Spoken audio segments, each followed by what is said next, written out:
Sejam bem-vindos, sejam bem-vindas a mais um episódio de Cavalgadas com Paulo Junqueira, um podcast que eu tenho a honra de produzir.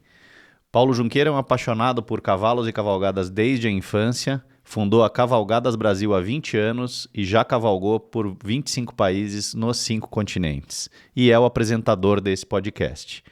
Nosso convidado de hoje é o Fernando Rolim, médico veterinário, coach profissional, palestrante e treinador de cavalos especializado em comportamento dos equídeos e no relacionamento homem-cavalo. Paulo. Bem-vindo, Fernando. Hoje vamos Obrigado. Um bate-papo aí sobre a nossa paixão comum por cavalos, cavalgadas. Esse podcast tem como objetivo inspirar as pessoas, trazer informação, trazer cultura equestre. E ninguém melhor que você aí, o Fernando, responsável pela Academia Global Ecos. Nós temos, acho que um dos últimos formados aí com você, o nosso parceiro, amigo comum aí, o Ricardo Bacelar. Vamos falar primeiro do nosso tema, título Cavalgadas, e depois entramos na parte técnica, que você como professor e que a academia traz informação. Você, além de praticante e professor de atividades equestres, você também gosta e faz cavalgadas. Eu peguei duas como referência, que é a da Pantanal e do Delta do Okavango em Botsuana. Eu queria que você falasse um pouquinho da tua experiência nessas cavalgadas, e aí eu tenho algumas perguntas específicas em cada uma delas.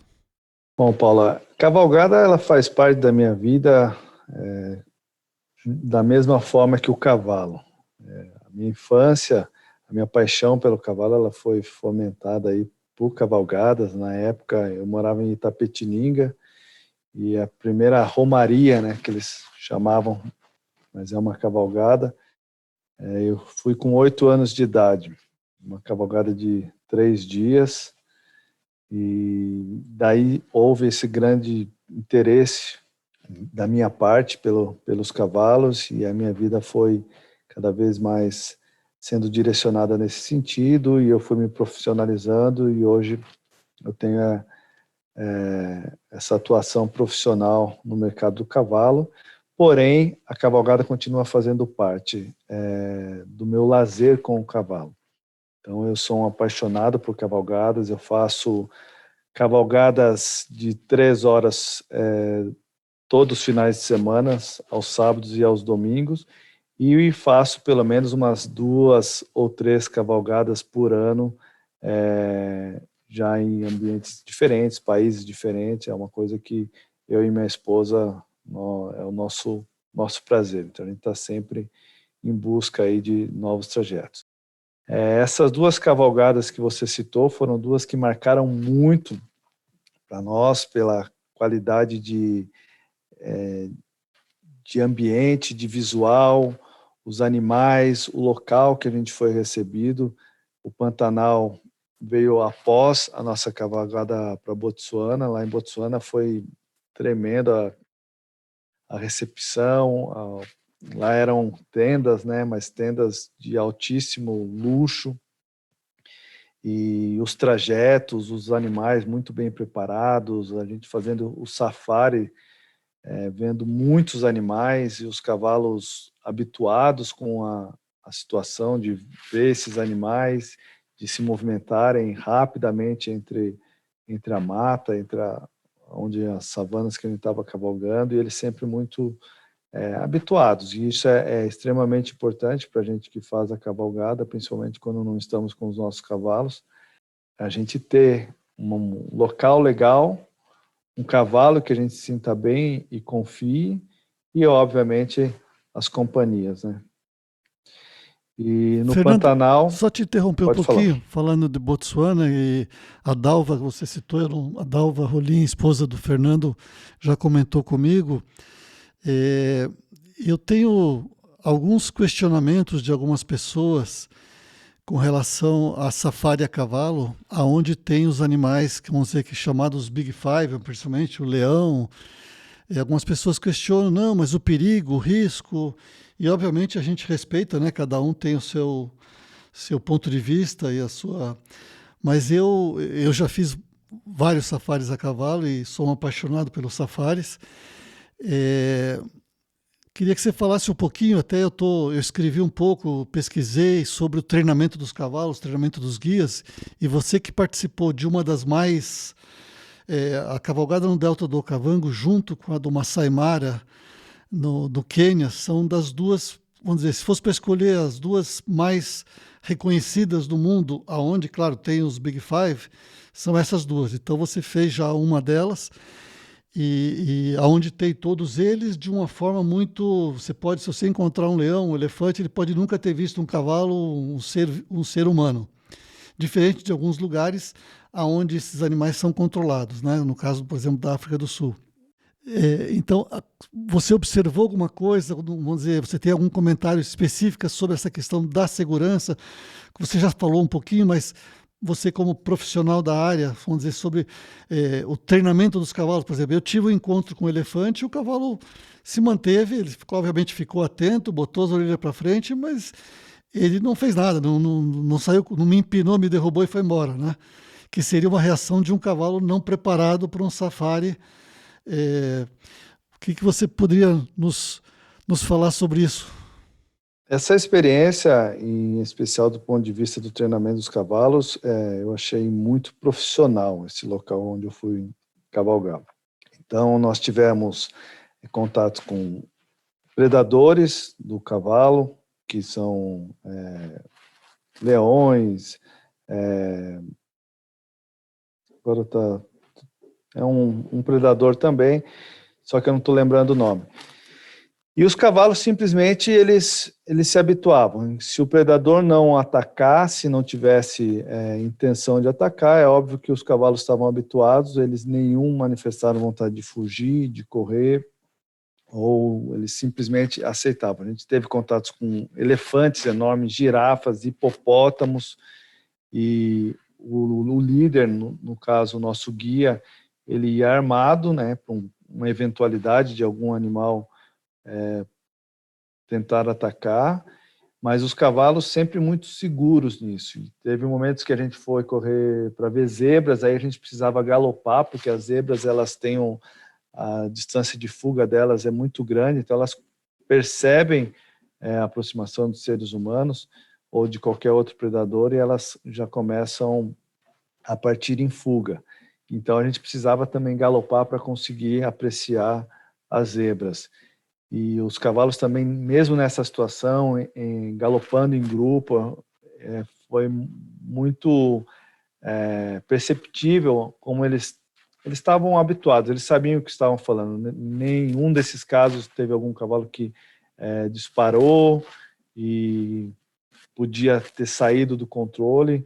Nós estávamos num grupo de pessoas do médio para cima de experiência, a gente estava com um grupo de pessoas da Inglaterra, do Brasil só estava eu e minha esposa, e foi muito agradável perceber, né, como os cavalos foram bem treinados. Além da qualidade de estrutura física, preparo físico deles, havia um rodízio muito grande de cavalos.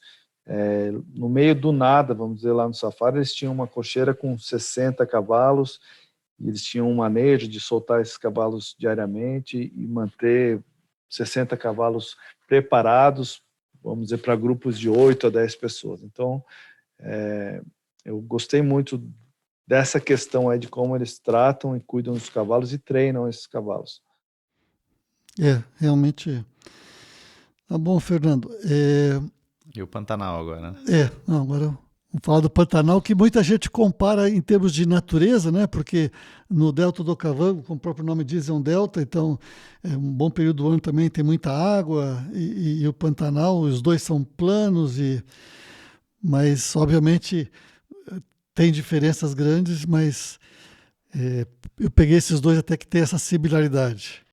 O Pantanal, ele é o Brasil, assim, em questão de natureza, de diversidade, também é lindo, maravilhoso. Foi uma experiência legal. A gente também trabalhamos com gado, levando gado de uma fazenda para outra.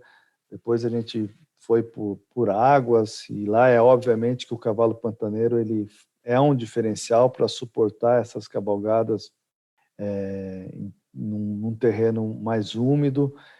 Teve uma experiência muito legal, que foi uma parada num redário, onde a gente passou a noite no redário, fizemos toda a nossa refeição, dormimos lá, e essa experiência foi muito agradável, mas um redário com uma estrutura excelente de banhos e de fogão a lenha, foi servido uma boa alimentação, uma boa bebida, e esse fato da gente sair desse ponto e dar continuidade e ir passando por fazendas, isso aí engrandece muito a cavalgada. Então é óbvio que é legal também cavalgar e voltar para o mesmo ponto, mas também é muito legal a gente cavalgar e passando de um ponto ao outro. Não é sempre que a gente consegue ter essa situação, isso depende muito do organizador da cavalgada, que vai te proporcionar isso ou não, dependendo da situação.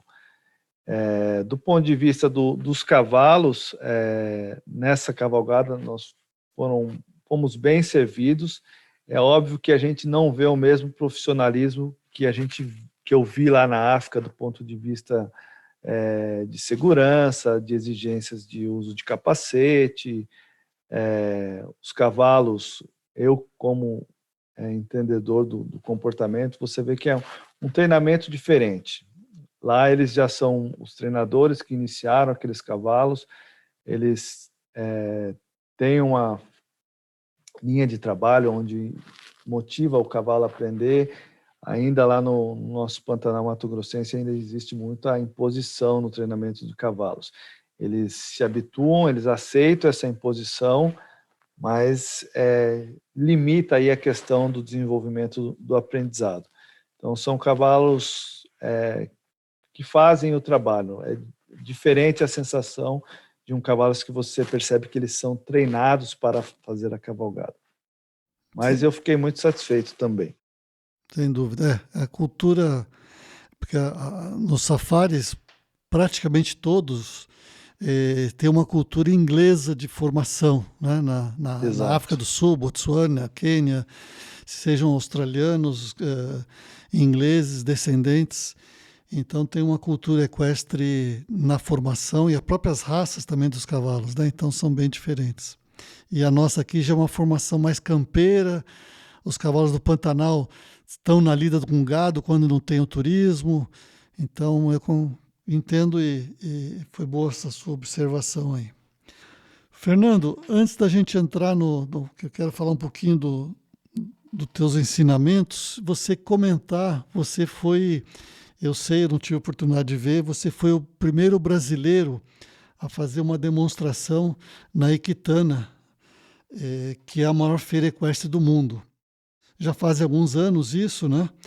Mas se puder falar um pouquinho, porque eu acho que é importante o Brasil, apesar de ter a quarta maior quantidade de cavalos do mundo, a gente tem que reconhecer, claro que a gente tem muito ainda a evoluir em termos de cultura equestre, mas o Brasil tem também o que mostrar lá fora, né? E você já deu um exemplo disso.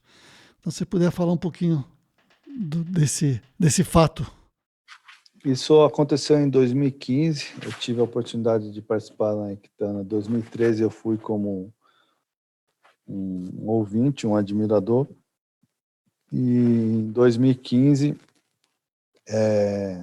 através de alguns amigos que já se apresentam lá e fazem esse trabalho lá, eles me convidaram para fazer parte do que eles têm lá, o Hall do Horsemanship. Então era um pavilhão onde existiam vários profissionais que trabalham ensinando sobre o relacionamento do homem com o cavalo, de como a gente pode aprimorar e melhorar, ou seja, e aí me convidaram para fazer parte desse grupo. Então, durante os 10 dias de feira, eu fiz 20 apresentações.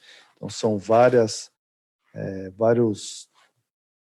picadeiros diferentes que a gente vai durante o dia fazendo apresentações, sendo que uma dessas apresentações diárias é no picadeiro principal, que é onde todo mundo conhece aí aquele picadeiro que tem um grande painel de LED na Ectana. Eu não tive a oportunidade de levar meus cavalos. Na época, a gente estava tendo muita a questão do momo. Houve até a possibilidade de eu ir com alguns cavalos do Marcelo, na época, do Maripá, mas ele também não estava conseguindo levar cavalo, então eu acabei usando cavalos que me emprestaram lá na Alemanha, que eu conheci lá no dia da feira, e aí eu falei sobre a iniciação, né, que é uma das coisas que já faz muitos anos que eu ensino aqui no Brasil, a iniciação de um potro, chucro, que nunca foi montado. Acho que bastante gente que conhece o meu trabalho já deve ter presenciado essa apresentação. E eu não tive a oportunidade de mostrar o trabalho com um cavalo mais avançado, principalmente o meu trabalho de Liberty. Mas foi muito bacana, foi satisfatório, eu gostei do retorno que isso trouxe para mim profissionalmente. Paralelo a isso, eu estava divulgando um grande evento que eu organizei em janeiro de 2016, ou seja, no ano seguinte, onde o foco era criar esse ambiente de uma mini Equitana aqui no Brasil, trazer profissionais do mundo inteiro, aonde eles iriam ensinar sobre as suas habilidades, as suas técnicas de relacionamento com o cavalo, independente da modalidade que ele pratica. Então, se tivermos profissionais de rédeas, de apartação, de adestramento, de salto, de freio de ouro, de cavalgadas, de domadores, então cada um acaba se especializando, mas sem dúvida a essência é a mesma, que é conseguir se relacionar bem com o cavalo e fazendo o melhor para o cavalo e para o cavaleiro. Isso foi o Encontro Internacional de Horsemanship Global Ecos, é isso? Chamou Global Ecos International 2016. Foi o maior encontro de horsemanship que já teve no Brasil. Você trouxe gente do mundo inteiro, né? Isso, foram 20 profissionais. Foi um evento muito bacana. Eu havia feito um evento desse em 2006, quando eu inaugurei a Global Ecos e o meu projeto de ensinar horsemanship no Brasil. E aí, em 2016, a gente fez 10 anos e essa comemoração aí com esse evento. Tá certo. Já está chegando 2026 agora. Você tem já projeto de realizar outra? É importante. Vamos ver se te motivar aí. Eu sei que é muito trabalho, né? Não, eu acho que não tem esse projeto, não. Não. Mas está na mão de Deus. Tá certo. For a vontade dele, a gente se engaja, né? Você sabe, né, Paulo? Você já com a Expo Cavalos aí também, a gente... Eu realizei 3 anos um grande evento no Parque da Água Branca, em São Paulo, 3 edições, a Expo Cavalos. O Fernando Rolim nos prestigiou lá, participou fazendo a apresentação. E eu sei da dificuldade no Brasil, principalmente, de realizar um evento, mas a gente tem que tentar porque precisa de informação, falta iniciativas, né, que quanto mais a gente conseguir trazer conhecimento, ajuda. Isso que vocês também faz muito bem. Fernando, você falar um pouquinho do que você, especificamente para profissionais, eu acho que a gente tem uma carência no Brasil. Eu faço parte da fundação da Associação Brasileira de Turismo Equestre. E a gente tem muita gente que resolve realizar cavalgadas, organizar cavalgadas e até promover e vender cavalgadas, pensando na parte financeira, mas a parte da estrutura, do profissionalismo, do conhecimento, né, é um problema, porque, como você bem citou o que você viu e sentiu lá em Botsuana, no Delta do Okavango. É importante todas as etapas, né? Seja da parte da organização, da estrutura física e da preparação dos cavalos. O que você recomendaria para... Você já teve experiências de outras cavalgadas no Brasil, em outros lugares, né, como você falou. O que você recomendaria para quem tem os cavalos que quer disponibilizar para cavalgadas, em termos de preparação? Bom, eu vou falar do ponto de vista do organizador que quer se engajar nesse projeto, e vou falar, acho que, do ponto de vista da associação.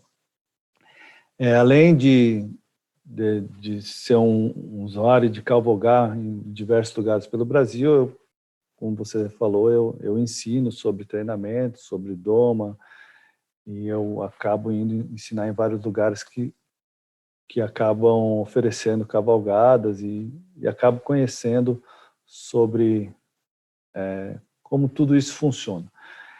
Eu vejo que existe pouca noção dos riscos por parte dos que oferecem a cavalgada.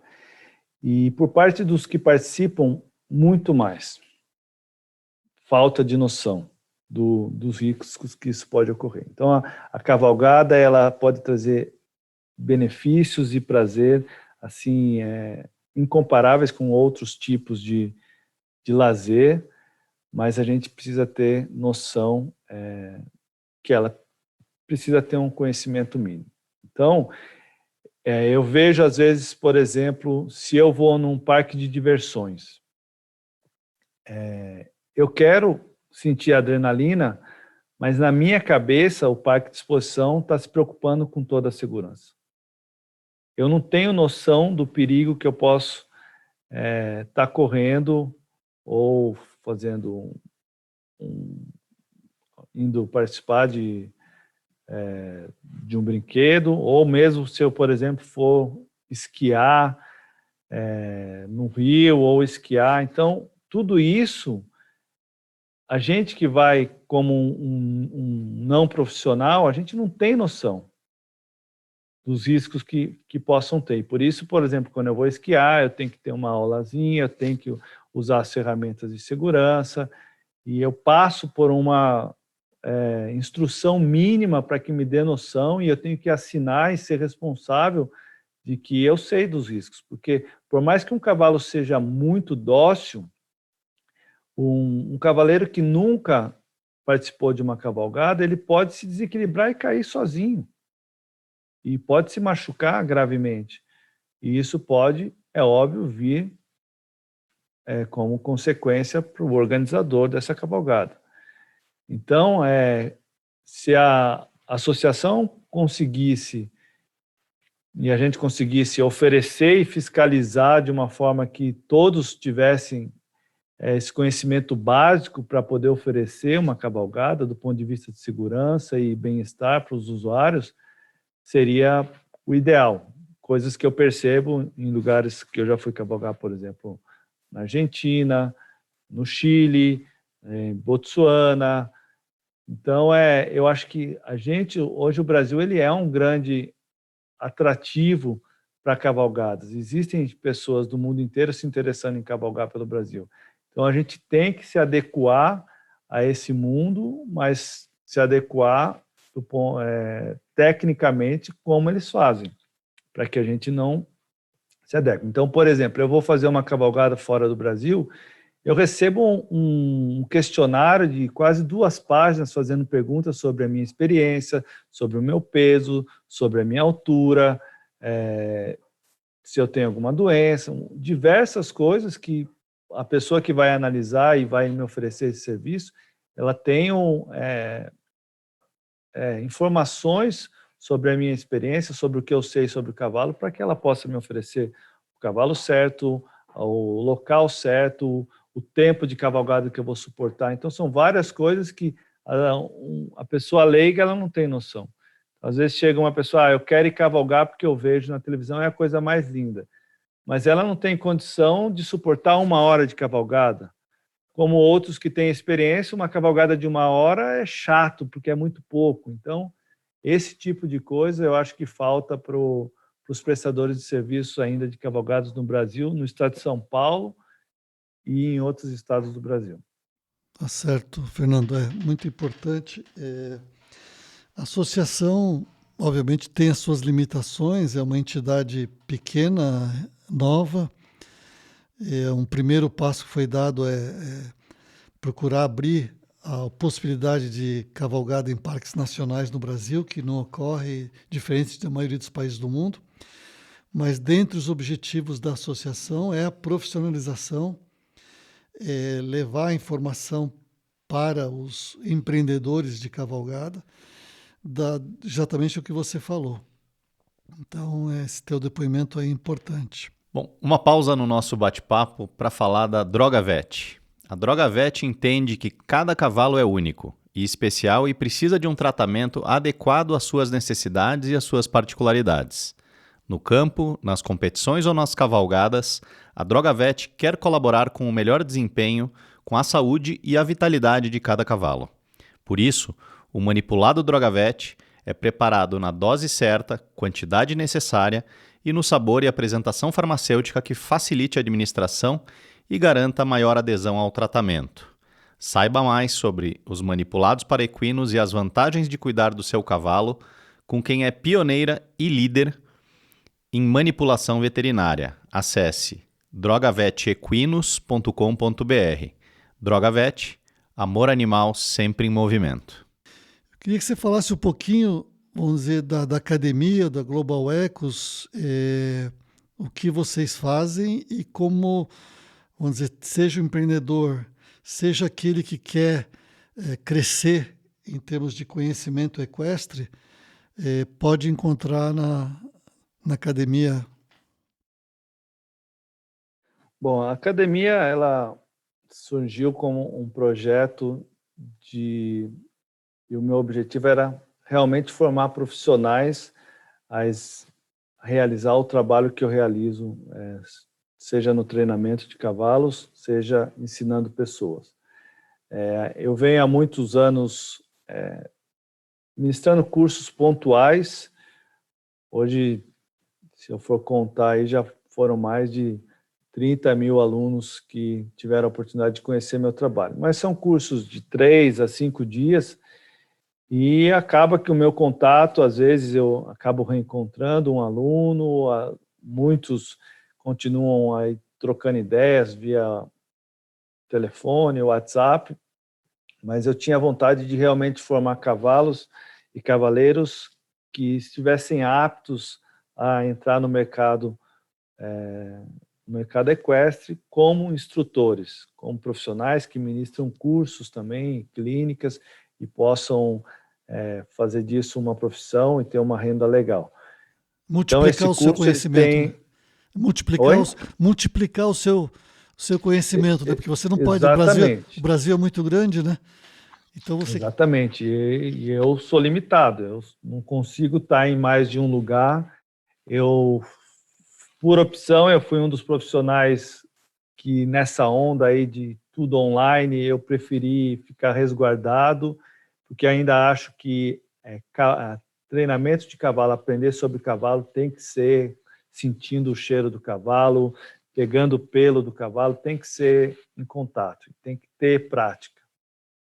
Então, na academia foram 2 anos de curso, 2 anos de treinamento, onde a gente realizou encontros mensais, todo o grupo que fez parte da academia, e onde tinham desafios a cada mês. O aluno ele voltava para a casa dele com o cavalo dele, ele tinha várias tarefas a executar para que ele pudesse, no retorno, ele passava por uma prova e trocando ideias, e a gente acabou se formando uma grande família, né, na Academia Global Ecos. E ao final do ano passado foram formados mais 3 alunos. Então hoje no Brasil nós temos a Olga, que é a Olga Pinheiro, ela é ali de Campinas, que é a mais antiga. formada pela Academia Global Ecos. Temos o Nando, que ele é aqui da região de Cotia, o Ricardo Bacelar em Amparo, e o Ney, que ele está ali na região de Lagoinha. Então, juntamente comigo, são todos esses profissionais hoje que estão aptos a ministrar os cursos que eu ministro também, que é a Iniciação de Potros, o Ecosmanship nível 1, o Ecosmanship nível 2 e o Noções Básicas de Equitação. Fernando, você estudou nos Estados Unidos, teve um período lá. O que você, vamos dizer, a cultura country, vamos dizer, cowboy americano, a cultura, tem lá grandes horsemen famosos. O que você traria dessa experiência dos Estados Unidos para o Brasil, comparar as duas coisas? O que você pode falar sobre isso? Bom, a minha experiência nos Estados Unidos foi um marco para a minha vida profissional, principalmente, e foi o que motivou todo esse meu projeto de ensinar horsemanship no Brasil. Quando eu fui para lá em 2004, falava-se muito pouco sobre horsemanship. Eu havia, naquela época, lido o livro do Monty Roberts, o Eduardo Borba já falava sobre horsemanship, lá o Aloysio, na Universidade do Cavalo, falava alguma coisa, mas era algo ainda muito inacessível aqui no Brasil. Quando eu fui para lá, eu me deparei com uma situação que todos os eventos equestres que eu visitava tinham vários horsemen profissionais ensinando sobre horsemanship. E todos eles tinham os seus seguidores, os adeptos ao método de um ou de outro, porém, independente de quais eles seguiam, todos são seguidores de um relacionamento do homem com o cavalo, onde você precisa compreender o cavalo, entender sobre o treinamento do cavalo, para você treinar o cavalo, independente do que você faça. Em paralelo a isso, eu ter contato com isso e despertar a vontade de aprender. Nesse período que eu fiquei lá, eu fiquei com uma profissional numa fazenda em Montana, onde eles criam Rocky Mountain Horse, que é um cavalo de marcha lá nos Estados Unidos. Tem marcha batida, tem marcha picada, e é um cavalo que a principal função dele era cavalgadas. E eles vendiam cavalos para pessoas que faziam as trail rides, as cavalgadas. E eu passei por um processo dentro desse centro de treinamento, onde existia a Darla, que era uma treinadora de cavalos de marcha conceituada nos Estados Unidos, e ela era diretora de treinamento. Aí existia um gerente abaixo dela e eu estava abaixo desse gerente de treinamento. Só que era um profissionalismo tão grande de que do que eu precisava ensinar para um cavalo de cavalgada, então eu recebia um checklist. Então, o seu cavalo tem que deixar você se aproximar, você escovar ele inteiro, você limpar todos os cascos dele, ficar parado para você selar, ficar parado para você montar, subir no trailer, descer do trailer, passar por cima de lona e tal, e ir para as cavalgadas, que lá em Montana a gente está cavalgando, de repente passa um veado correndo, passa um elk, é muito animal que passa, e o cavalo pode se assustar, e além de tudo isso, eu trabalhava a questão dos andamentos do cavalo, que era manter eles numa marcha descontraída e confortável durante o passeio. Então foi uma grande escola para mim. Na época eu falava, nossa, mas que coisa, crica, né? Eu tenho que fazer tudo certinho. Mas aquilo para mim, hoje eu agradeço muito a Deus eu ter passado por essa experiência de ter que fazer esse checklist. E ela era uma profissional formada pelo método do Pat Parelli. Então eu aprendi muito sobre a essência do método dele, enquanto eu estive lá, que foram 2 anos. Nesses 2 anos, no primeiro ano eu iniciei 50 potros lá, e no segundo ano foram mais 50 potros. E em paralelo a isso, adquirindo essa experiência e vivendo lá, o meu trabalho começou a ser reconhecido dentro da fazenda onde eu trabalhava e começou a se expandir lá nos Estados Unidos.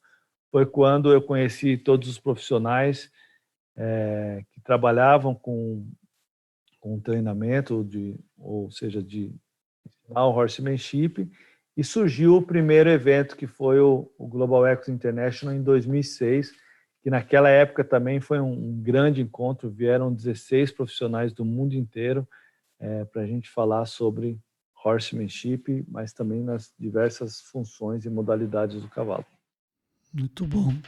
Eu tive a oportunidade de cavalgar num rancho lá em Montana também, Rocking Z, que também segue a linha do Pat Parelli. E tem a Linda Parelli, né? Esposa dele, né? Isso. O Pat Parelli, como você citou, é o Monty Roberts, mas o americano lá, o Pat Parelli é também dos horsemen mais reconhecidos lá nos Estados Unidos. Você citou uma vez que o prazer de aprender te motiva sempre, né? Eu ouvi uma citação sua, você continua, todos nós temos que continuar aprendendo e tudo que estamos falando hoje aqui é ensinamento, quer dizer, a pessoa que quer se relacionar com o cavalo tem que estar sempre aprendendo. Eu me surpreendo aí com algumas pessoas que às vezes acham que já sabe tudo, né? E para andar a cavalo não precisa aprender, não precisa conhecer. Então, é questão da informação.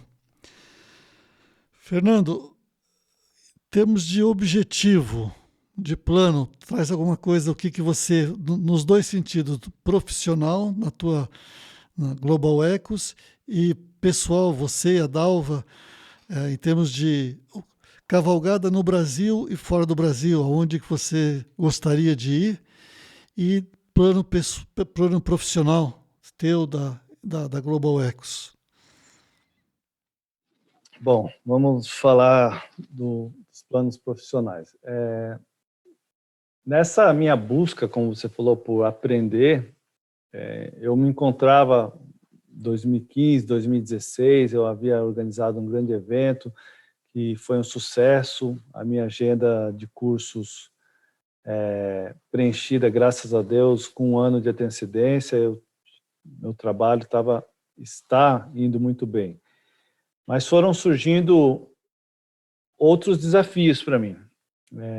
Eu, como domador, eu no trabalho em liberdade, fazendo um trabalho muito bacana, mas eu sentia que, como cavaleiro no sentido de postura, de leveza, de técnica, eu tinha muito a desenvolver. Foi quando confesso que eu já vinha buscando, né, melhorar a minha equitação e a minha capacidade como cavaleiro, mas na Olimpíada, que foi no Rio de Janeiro, eu fui assistir a prova de adestramento clássico e lá eu olhava para aquilo e eu já estava na busca, né, do conhecimento, eu sabia o quão difícil era, mas me veio um impulso, né, na verdade, né, olhando seres humanos, eu dotado, graças a Deus, de saúde, me perguntei por que eu não posso conseguir, né, construir um cavalo de Grand Prix, que é realmente muito difícil você ensinar os exercícios para um cavalo que faz uma prova de Grand Prix, que é uma prova de adestramento olímpico. E aí eu fui nessa busca. Hoje eu já estou participando do Small Tour. O que é o Small Tour? É um nível abaixo do Grand Prix, onde o cavalo já está num nível altíssimo, que é o que está agora sendo uma disputa acirradíssima para os competidores de adestramento que vão para o Campeonato Sul-Americano, que vai ser em outubro. Então nós teremos agora em maio, que vai ser na exposição do Lusitano na Hípica Paulista, a primeira observatória. Depois, em julho, nós teremos lá em Tatuí, no Centro Hípico Tatuí, uma outra prova, e aí nós teremos duas provas internacionais. Uma será na Hípica e a outra em Tatuí. E essas últimas duas provas, os 5 melhores cavaleiros do Brasil que pontuarem melhor nessas duas provas serão quem irão representar o Brasil no Campeonato Sul-Americano, que vai ser no Paraguai em outubro. E graças a Deus eu consegui o índice, então eu tenho o índice, agora estou aí nessa disputa, tem cavaleiros muito bons. Só de estar no meio deles eu já me sinto muito satisfeito por ter aceitado esse desafio para mim mesmo, né, de melhorar como cavaleiro, porque não é fácil. Montar um cavalo de adestramento bem montado é extremamente técnico e exige muita dedicação. Então isso profissionalmente tem me motivado muito. E é óbvio que tem os projetos da Global Expo, como eu falei, a academia, nós fechamos um grupo, mas agora esse ano eu estou focado aí, né, nessa questão aí como competidor de adestramento. E aí para o ano que vem, provavelmente eu vou estar mais focado ainda nisso. Então é o que está me motivando nesse momento profissionalmente. Falar um pouquinho disso. Primeiro, meus parabéns por você já com toda a tua experiência ter entrado nessa busca. Eu conheço alguns, né, dos competidores e eu sei que, se não todos, têm muito mais tempo que estão dedicados a isso, né? Quer dizer, você, apesar de estar tua vida aí com o cavalo, mas focado no adestramento, como você falou, é a modalidade das mais exigentes e os outros estão há muito mais tempo, né? Salvo engano, todos eles focados nisso. Então você entrou há pouco tempo e já está disputando, vamos dizer, com eles. Então isso já é um grande mérito e parabéns por ter tomado essa iniciativa e porque eu acho que realmente enriquece muito. A gente pensa, a gente monta cavalo há não sei quantos anos, mas é diferente. Quando você pensa numa modalidade, a gente tem que ter todo o feeling e o conhecimento de um bom cavaleiro, porém adequar isso especificamente na modalidade que você deseja ser competitivo e é desafiador. Você está com lusitano? Com cavalo lusitano? Não, eu estou com um cavalo KWPN, é um sela holandesa, vamos dizer assim. Então, mas eu tô muito satisfeito, porque a gente vem crescendo. Eu comecei, vamos dizer assim, o último da fila, agora eu já estou no meio da fila e o meu objetivo é chegar no começo da fila. Beleza, estamos na torcida aqui. Passo a passo nesse desafio.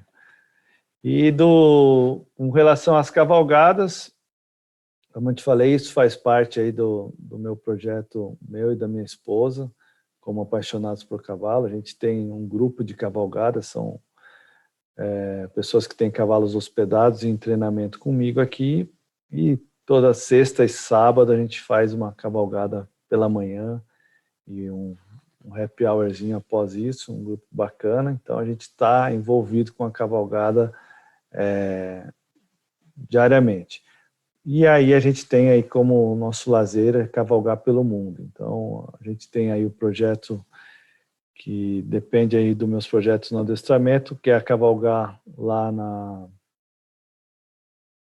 na África novamente, mas lá na região...